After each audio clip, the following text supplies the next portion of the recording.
What if your mind sometimes feels like a broken record, stuck on a relentless loop that plays the same anxieties day after day? That same persistent thought about an uncertain future, about financial stability, about your professional ambitions, about how you're perceived by others. It echoes in the quiet moments, disrupting your peace and clouding your judgment. This constant internal noise does more than just annoy you. It systematically drains your vital energy, hijacks your attention from what truly matters, and slowly poisons your ability to experience joy in the present moment. We find ourselves trapped in a cycle of rumination, and the most frustrating realization is that the vast majority of what consumes our mental space, those imagined scenarios, those fears about outcomes we can't dictate, those concerns over other people's opinions, exist entirely outside the realm of our control. But what if you could access a proven system to break this cycle permanently? Not another temporary fix from a contemporary self-help guru, but a profound methodology crafted by one of the most influential figures of the ancient world, a man who navigated the treacherous waters of Roman politics, accumulated immense wealth, and wielded significant power, all while developing a robust philosophy for inner peace. What if this man, Seneca the Younger, had actually laid out a clear path to mental freedom in his personal correspondence? And what if this path wasn't a long, drawn-out philosophical journey, but a practical, actionable plan that could initiate a fundamental shift in your relationship with worry in just 72 hours? This is precisely what we now call Seneca's 3-day method, a structured approach to retraining your mind, derived directly from the timeless wisdom of Stoicism. Within the profound collection of letters Seneca wrote to his friend Lucilius, we find more than just philosophical musings. We discover a comprehensive system of mental hygiene, a practical guide for maintaining psychological well-being amidst life's inevitable turmoil. This is an abstract theory or intellectual exercise. It is a concrete, step-by-step protocol designed to reprogram your default cognitive responses, to fundamentally alter how you perceive and process life's challenges. It's a mental toolkit for building resilience, and we are about to embark on a concentrated, 3-day training program to install these tools into your daily life. Prepare to begin a transformative journey into the heart of Stoic calm, where you will learn to replace anxiety with clarity and fear with purposeful action. Day 1. Anticipation and acceptance, the Stoic rehearsal. On this first day, we initiate nothing less than a complete revolution in how we relate to our own anxious thoughts. We are turning the entire conventional wisdom about anxiety on its head. The common advice tells us to fight against worry, to suppress nervous energy, to distract ourselves with positive affirmations, or to desperately seek comfort in external validation. But today, we will do the radical opposite. We will consciously, deliberately, and with great courage, extend an invitation to our anxiety. We will ask it to sit with us, and then we will examine it with the dispassionate curiosity of a scientist studying a fascinating specimen under the bright, unforgiving light of a microscope. This ancient practice, which Seneca and his fellow Stoic philosophers called premeditatio malorum, literally translated as the premeditation of evils, is fundamentally misunderstood if viewed as mere pessimism or doom-mongering. In reality, it represents one of the most sophisticated strategic exercises ever developed for the human mind, a systematic practice of negative visualization. This is the deliberate, detailed, and courageous mental rehearsal of the very scenarios that lurk in the shadows of our consciousness. The worst-case outcomes that our minds are so afraid of that we refuse to even give them a name. Your practical task for this inaugural day is deceptively simple in its structure, yet almost infinitely profound in its potential impact. You must become the architect of your own mental clarity by carving out a dedicated, sacred, and completely undisturbed 10-minute period at the beginning of your day.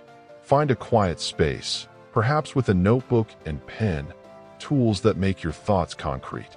In this temporary sanctuary, you will pose yourself a single, razor-sharp, and uncompromisingly direct question.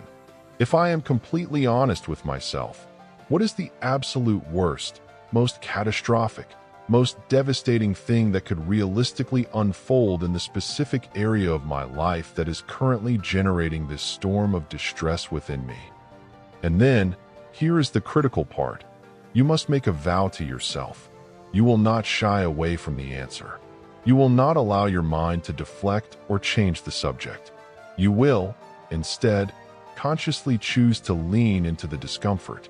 You will fully immerse all your senses into the details of this mental narrative you are about to construct. For instance, if the core of your anxiety is a deep-seated fear of professional failure and irrelevance, you must not permit yourself the easy escape of a vague thought like, well, I suppose I could get fired.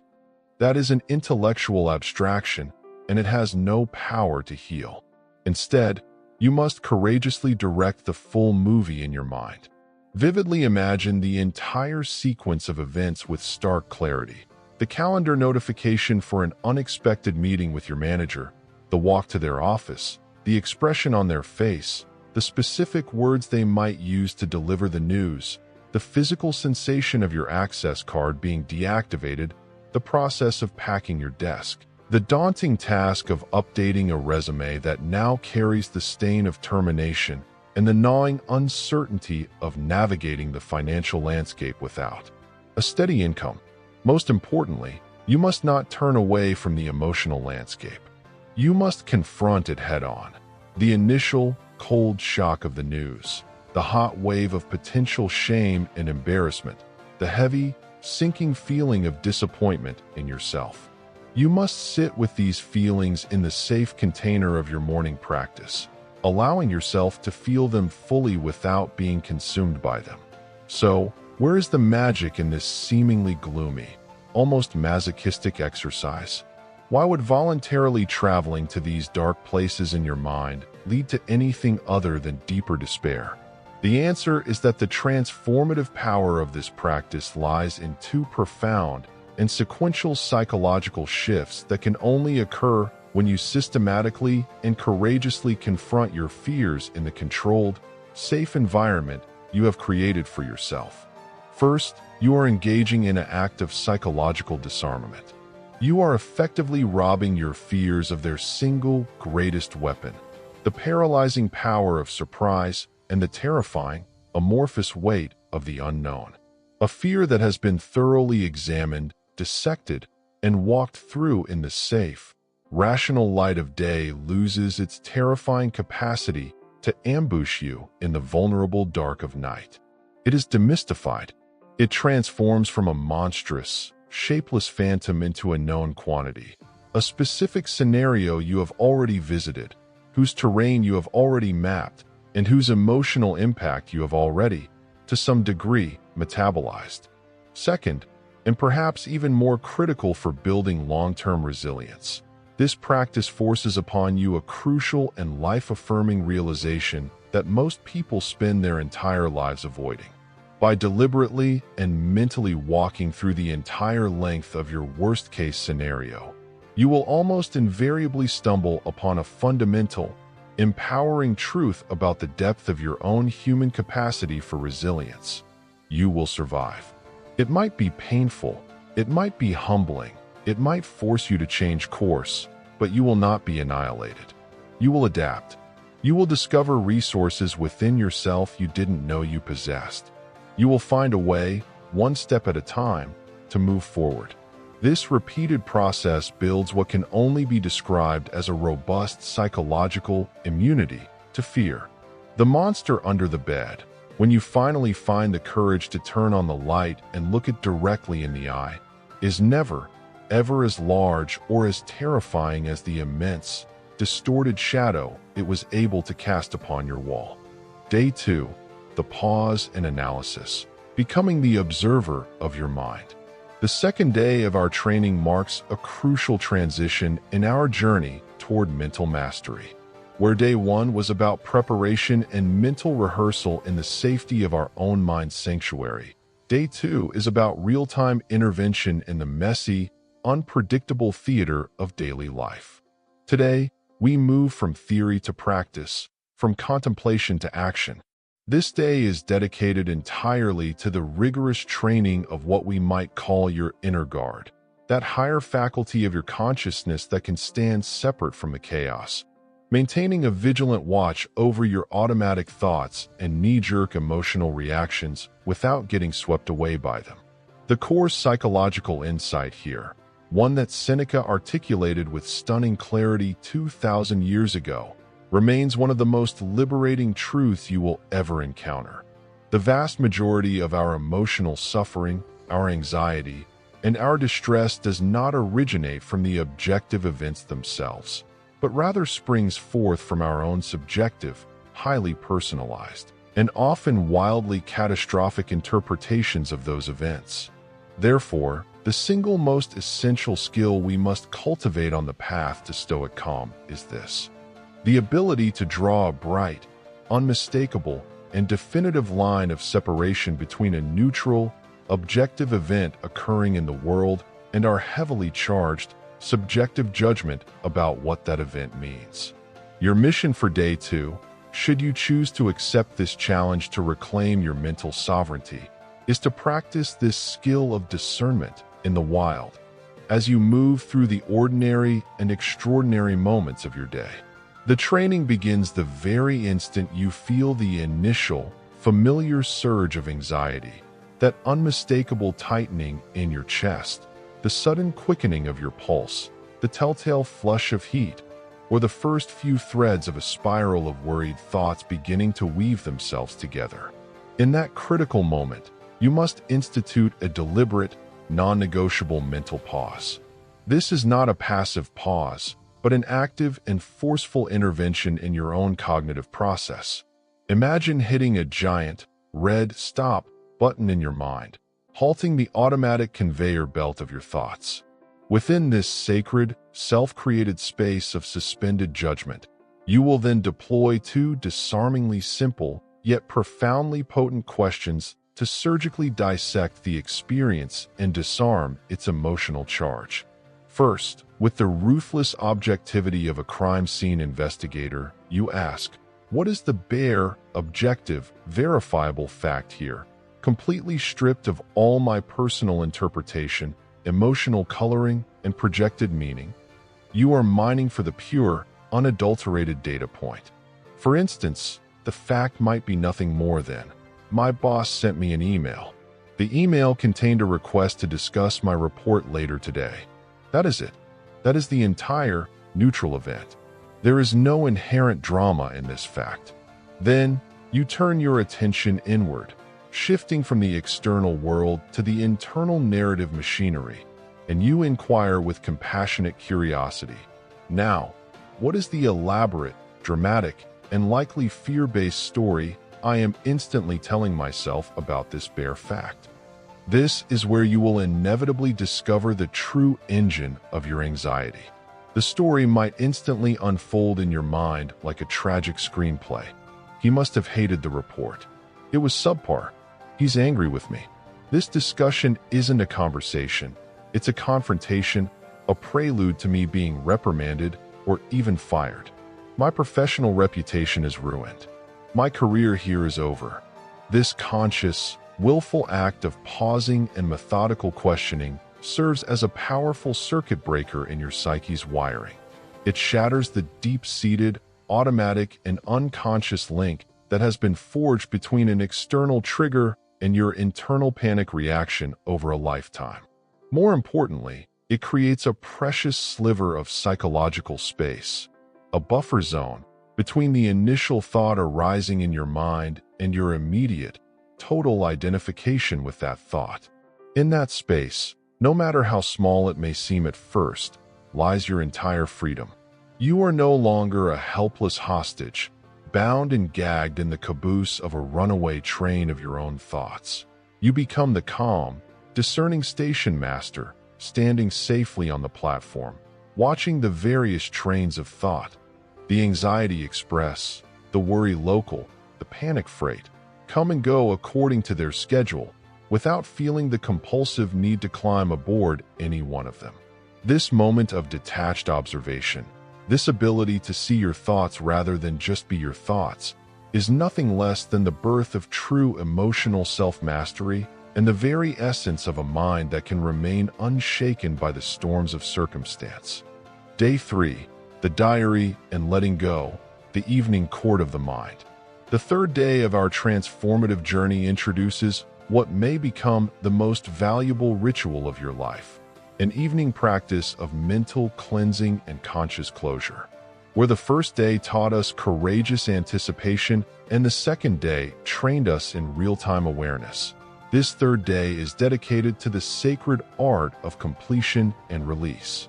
Seneca, in his profound wisdom, meticulously practiced this himself. Each night, he would become both judge and accused in what he called his daily review, posing to himself the piercing question, "What vices did I cure today?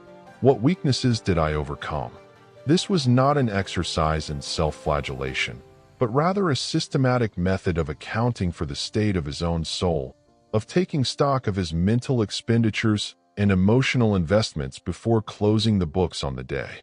Your task for day 3 is to convene your own Senecan court session in the quiet, reflective hour before you retire to sleep. This is not merely a diary entry. It is a formal proceeding, a structured ritual of self-assessment designed to separate you from the accumulated psychic debris of the day. You will need a notebook, a dedicated ledger for your inner world, and a pen. The physical act of writing is crucial here, for it forces clarity and makes the abstract tangible.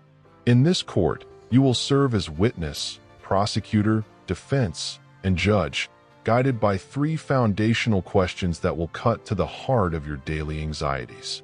Begin your inquiry with the first and most sweeping question. Across the landscape of this past day, what specific things did I find myself worrying about that were, upon honest examination, fundamentally beyond my direct and absolute control? Do not be vague. Be a meticulous archivist of your own distress. Did you worry about a future outcome that hasn't happened? Were you anxious about another person's opinion, reaction, or decision? Did you fret over a past mistake that can no longer be changed? Write them down in stark, unambiguous terms. The simple act of naming these worries and recognizing their true nature, uncontrollable, is the first step in disarming them. You are dragging them out of the shadowy realm of vague unease and into the clear light of rational scrutiny. Then, proceed to the second, deeply revealing question. For each of these identified worries, what was the tangible and intangible harm that this act of worrying actually inflicted upon me today? This is where you calculate the cost of your anxiety, the interest it charges on your mental capital. Did it cause mental fatigue, leaving you feeling drained and unable to focus on your priorities? Did it waste precious, irreplaceable time, minutes, or even hours lost to rumination instead of action? Did it spoil your mood, casting a gray pall over interactions with loved ones or moments of potential joy? Did it manifest physically as tension in your shoulders, a knot in your stomach, or a restless night?